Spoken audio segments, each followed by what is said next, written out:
Syederalun Unit Tindak Pidana Korupsi Satreskrim Polresta Banda Aceh menangkap Kadis PUPR Kota Banda Aceh terkait keterlibatannya atas dugaan pengadaan lahan Zikir Nurul Arafah Islamic Center di Gampong Ulele, Kecamatan Meraksa, Kota Banda Aceh pada Senin 7 Agustus 2023.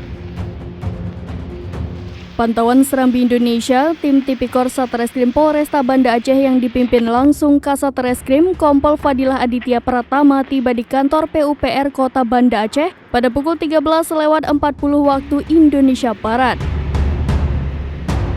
Mereka menggunakan 2 mobil dan langsung masuk ke dalam gedung PUPR ke dalam salah satu ruangan kadis kantor tersebut. Tim Tipikor tersebut beranggotakan 4 personil ditambah salah satu seorang perwakilan dari Humas Polresta Banda Aceh. Saat ini sendiri pihak kepolisian masih melakukan pemeriksaan di dalam ruangan tersebut. Pengintaian terhadap Kadis PUPR yang terlibat dalam dugaan kasus korupsi pengadaan lahan Zikir Nurul Arafah Islamic Center itu sendiri sudah dilakukan sejak pukul 11:30 waktu Indonesia Barat.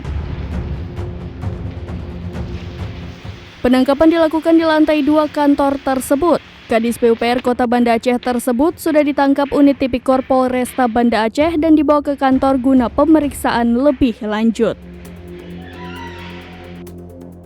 Dari Banda Aceh, Indra Wijaya, serambinews.com.